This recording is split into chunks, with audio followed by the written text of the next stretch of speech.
ಪ್ರಯಾಣಿಕರಿದ್ದ air India ವಿಮಾನ ಪತನ. ಇಂದು ಮಧ್ಯಾಹ್ನ ಗುಜರಾತ್ನ ಅಹಮದಾಬಾದ್ನ ಮೇಘನಿ ನಗರ ಪ್ರದೇಶದಲ್ಲಿ ಏರ್ ಇಂಡಿಯಾ ವಿಮಾನ ಪತನವಾಗಿದೆ.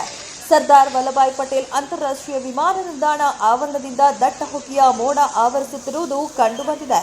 ಟೇಕ್ ಆಫ್ ಆದ ಕೂಡಲೇ ಏರ್ ಇಂಡಿಯಾ ವಿಮಾನ ಪತನವಾಗಿರುವ ದುರಂತ ಘಟನೆ ಗುಜರಾತ್ನ ಅಹಮದಾಬಾದ್ನಲ್ಲಿ ನಡೆದಿದೆ. ಟೇಕ್ ಆಫ್ ಆದ ಕೂಡಲೇ ಏರ್ ಇಂಡಿಯಾ ವಿಮಾನ ಪತನವಾಗಿರುವ ದುರಂತ ಘಟನೆ ಗುಜರಾತ್ನ ಅಹಮದಾಬಾದ್ನಲ್ಲಿ ನಡೆದಿದೆ. ಈ ವಿಮಾನ ನಿಲ್ದಾಣದ ಆವರಣದಿಂದ ದಟ್ಟ ಹೊಗೆ ಹೊರಬರುತ್ತಿರುವುದನ್ನು ನೀವು ನೋಡಬಹುದು. ಅಹಮದಾಬಾದ್ ವಿಮಾನ ನಿಲ್ದಾಣದ ಬಳಿ 242 ಪ್ರಯಾಣಿಕರಿದ್ದ ಏರ್ ಇಂಡಿಯಾ ವಿಮಾನ ಪತನವಾಗಿದ್ದು ಹಲವಾರು ಸಾವು ನೋವುಗಳ ಭೀತಿ ಎದುರಾಗಿದೆ. ಆದರೆ ಎಷ್ಟು ಜನ ಸಾವನ್ನಪ್ಪಿದ್ದಾರೆ ಎಂಬುದರ ನಿಖರ ಮಾಹಿತಿ ಇನ್ನೂ ಲಭ್ಯವಾಗಿಲ್ಲ. ರಕ್ಷಣಾ ಕಾರ್ಯಾಚರಣೆ ಮುಂದುವರೆದಿದೆ.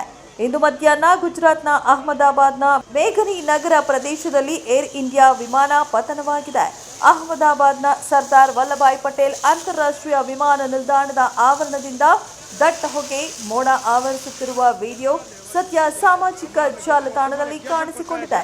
ಈ ವಿಮಾನ ಅಹಮದಾಬಾದ್ನಿಂದ ಲಂಡನ್ಗೆ ಹೋಗುತ್ತಿತ್ತು.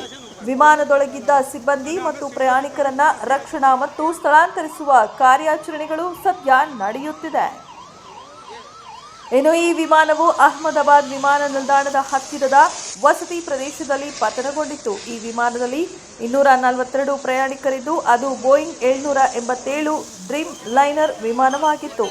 ರಕ್ಷಣಾ ತಂಡಗಳು ಸ್ಥಳದಲ್ಲಿ ಸ್ಥಳಾಂತರಿಸುವಿಕೆ ಮತ್ತು ಅಗ್ನಿಶಾಮಕ ಕಾರ್ಯಾಚರಣೆಗಳನ್ನು ಸಕ್ರಿಯವಾಗಿ ನಡೆಸುತ್ತಿವೆ.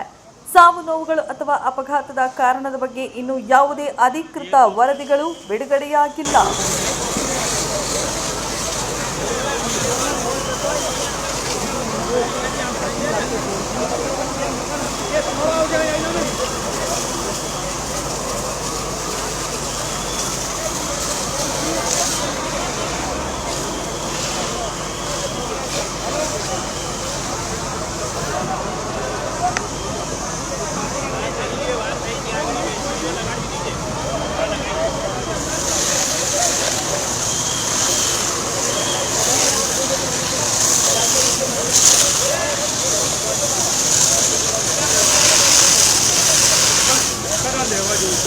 हमारा लगभग चौथे बार 11 जन फंसाए थे, 5वें बार 10 जन पेली बिल्डिंगों में फसाયેલા છે.